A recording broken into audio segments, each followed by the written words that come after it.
Shoot कर रहा हूं। ये वीडियो लैपटॉप जैसे इलेक्ट्रॉनिक गैजेट्स के मार्फत अपलोड होकर आपकी डिवाइस तक पहुंचेगा। आप ये वीडियो देखेंगे स्मार्टफोन पर, लैपटॉप पर या टीवी पर। इन सभी उपकरणों में लिथियम आयन रिचार्जेबल बैटरी इस्तेमाल होती है।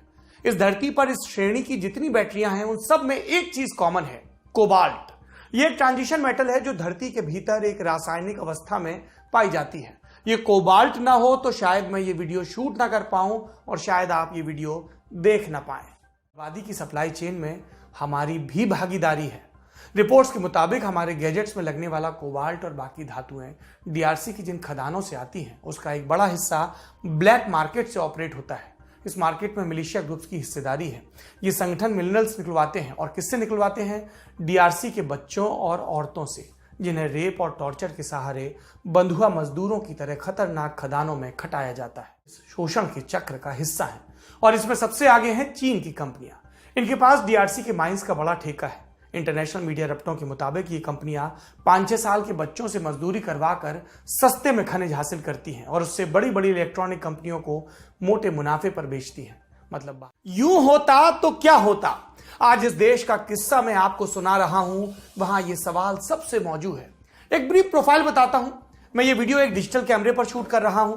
ये वीडियो लैपटॉप जैसे इलेक्ट्रॉनिक गैजेट्स के मार्फत अपलोड होकर आपकी डिवाइस तक पहुंचेगा। आप ये वीडियो देखेंगे स्मार्टफोन पर, लैपटॉप पर या टीवी पर। इन सभी उपकरणों में लिथियम आयन रिचार्जेबल बैटरी इस्तेमाल होती है।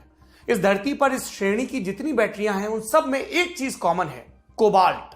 ये एक ट्रांजिशन मेटल है जो धरती के भीतर एक रासायनिक अवस्था में पाई जाती है। ये कोबाल्ट ना हो तो शायद मैं ये वीडियो शूट ना कर पाऊं और शायद आप ये वीडियो देख ना पाएं।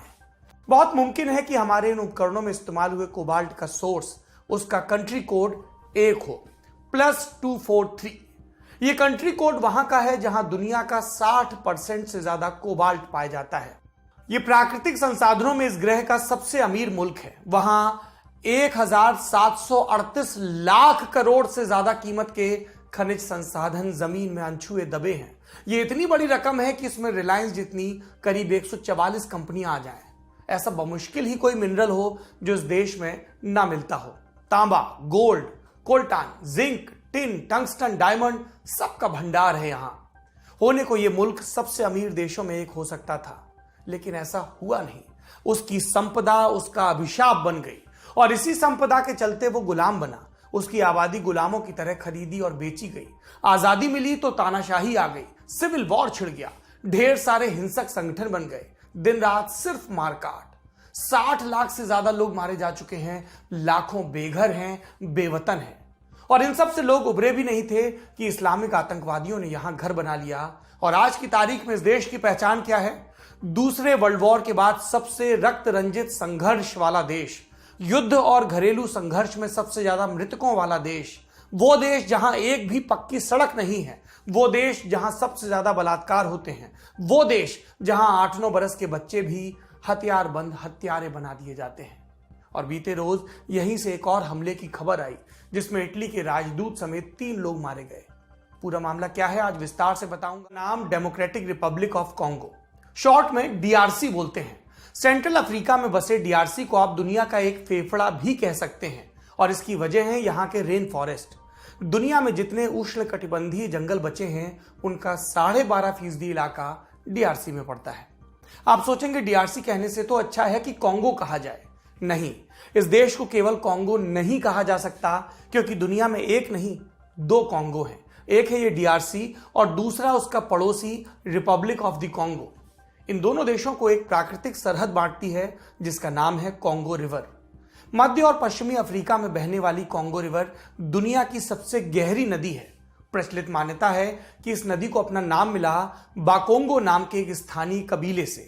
बाकोंगो भाषा में एक शब्द है एनकोंगो, जिसका मतलब होता है जाबाज शिकारी। माना जाता है किसी शब्द पर पहले नदी का नामकरण हुआ और नदी की पहचान के साथ गुथे होने के चलते दोनों कॉन्गो देशों ने अपना नाम पाया। आपने थोड़ी सी ब्रीफ नक्शेबाजी समझ ली। अब मुख्य प्लॉट पर लौटते हैं। डीआरसी का मुकम्मल नक्शा देखते हैं। इसके उत्तर पूर्व में है साउथ सुडान, पूर्व में युगांडा, रवांडा, बुरुंडी और तंजानिया, दक्षिण में जाम्बिया, दक्षिण पश्चिम में अंगोला और पश्चिम में हमनाम रिपब्लिक ऑफ द कॉन्गो।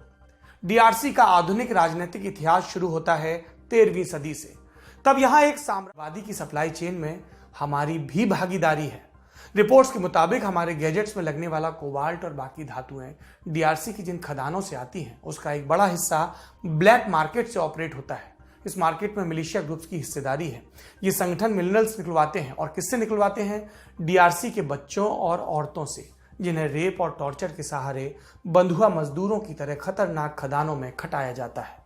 वो नंगे हाथों से टॉक्सिक मटेरियल निकालते हैं और कभी इससे होने वाली बीमारियों से मरते हैं तो कभी खदान में दबकर।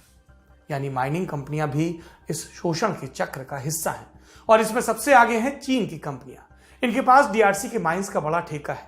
इंटरनेशनल मीडिया रिपोर्टों के मुताबिक ये कंपनियां 5-6 साल के बच्चों से मजदूरी करवा कर सस्ते में खनिज हासिल करती हैं और उससे बड़ी बड़ी इलेक्ट्रॉनिक कंपनियों को मोटे मुनाफे पर बेचती हैं। मतलब बाहरी से लेकर भीतरी तक हर कोई डीआरसी को बर्बाद करने में लगा है। एक मुल्क जो खनिज संपदा में संपन्न है, एक मुल्क जिसके पूर्ववर्ती साम्राज्य में अगल बगल के देश होते थे, लेकिन आज की तारीख में जो सिर्फ तात्कालिकता और लोभ का मारा है। ये था आज का बड़ी